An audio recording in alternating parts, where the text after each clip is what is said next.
জয়পুরহাটে আলুর পরে উচ্চমূল্যের সার বিক্রয়ে কৃষকদের নাভিশ্বাস, আইনি প্রক্রিয়া স্থবির। চলতি মৌসুমে একের পর এক আলুর বীজের উচ্চমূল্য কৃষকদের আলুর সংকট দেখিয়ে ঠান্ডা মাথায় শোষণের পরে এবার রক্ত চুষার মতো চুষতে শুরু করেছে সার ব্যবসায়ী ডিলাররা।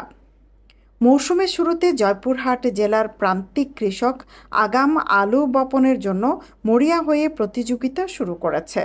এরই মধ্যে কিছু অসাধু সার ব্যবসায়ী ডিলাররা অনিয়ম করে অধিক টাকা চুষতে শুরু করেছে কৃষকদের কাছ থেকে। জয়পুরহাট পাঁচবিবি উপজেলার শিরোট্টি বাজারে মেসার্স মাসুদ ট্রেডার্সে চলছে উচ্চ মূল্যে সার বিক্রয়ের ধুম। এ যেন ছুরি ছাড়াই কৃষকের গলা কাটার মতো অবস্থা। স্থানীয় চাষিদের অভিযোগ, গুদামে মজুতকৃত সারের কোনো সংকট নেই। এরপরও সার দিচ্ছেন না ডিলাররা। সেই সাথে দিনের 12 ঘন্টার মধ্যে 2 ঘন্টা সময়ে চলছে সার কেনা বেচা, সেটিও মানুষ ভেদে। এমনই অভিযোগ এনেছেন মাসুদ ট্রেডার্সের মালিক আব্দুল মান্নান মণ্ডলের বিরুদ্ধে। চলতি মৌসুমে কৃষকের সুবিধার্থে সারের সরকারি রেট বেঁধে দেওয়া হয়েছিল যথাক্রমে ফসফেট টিএসপি 1350 টাকা দরে, পটাশ MOP 1000 থেকে 1050 টাকা দরে, ডেপ 1050 টাকা ও ইউরিয়া সার 1350 টাকা দর বেঁধে দেওয়া হয়েছে। তবে মেসার্স মাসুদ ট্রেডার্সে চলছে তার বিপরীত। টিএসপি সার 1550 টাকা, মপ সার 1150, ডেপ সার 1250 থেকে 1270 টাকা ও ইউরিয়া সার 1400 থেকে 1450 টাকা নেওয়া হচ্ছে। আমার নাম মোহাম্মদ ফেরদাউস আলম। আসলে বর্তমানে কৃষক পর্যায়ে সারের যে বিষয়টা, সারের যে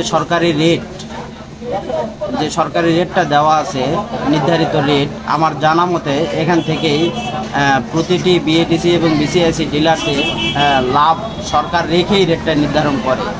কিন্তু বর্তমানে আমরা দেখতেছি সেই সরকারি রেটের থেকেও অতিরিক্ত লাভ, যেমন বলতে পারি ফসফেট 1350 টাকা সরকারি রেট, সেটা আমি বিভিন্ন কৃষকের থেকে জানতে পারতেছি বা শুনতেছি, বাজারে বা বিভিন্ন জায়গায় আলোচনা হচ্ছে 1550, 1500, 1450 এরকম রেটে, মানে যার কাছে যেরকম পাচ্ছে সেই রেটে বিক্রি করতেছে, যা কৃষকের সহনীয় পর্যায়ে হচ্ছে না আর কি।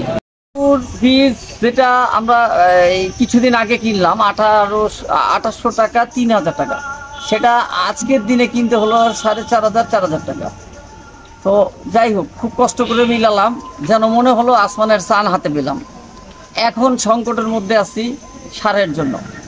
এই সার যেটা আপনার সরকারি রেট টিএসপি 1350 টাকা, সেটা কিনতেছি 1500 টাকা, তারপরেও পাওয়া যায় না। অনেক সংকট, এতটাই সংকট যেন বলার মতন কোনো ভাষা নাই। এখন কি বলবো বলেন, আমরা তো আবাদ করি, জমিটা ফেলে রাখতে পারবো না। এই পরিস্থিতিতে এভাবে যদি আবাদ করি আমরা, আমাদের তো ন্যায্য মূল্য আমরা পাই না। যখন আমরা আলু বিক্রি করি, যখন আমরা ধান বিক্রি করে থাকি, তখনও সিন্ডিকেটের ফাঁদে পড়তে হয়। এখন কিনতে যাচ্ছি, এখানেও সিন্ডিকেটের ফাঁদে পড়তে হয়। এভাবে আর কতদিন আমরা কাটাবো? আমি খুচরা ব্যবসায়ী, আমি পাইকারি বিক্রি করতে পারি না, খুচরা নিয়ে আসি আর হলো বিক্রি করি মেমো সহকারে। আমাদের কোনো অসুবিধা হয় না, পরিশোধগুলো দেওয়া যায়।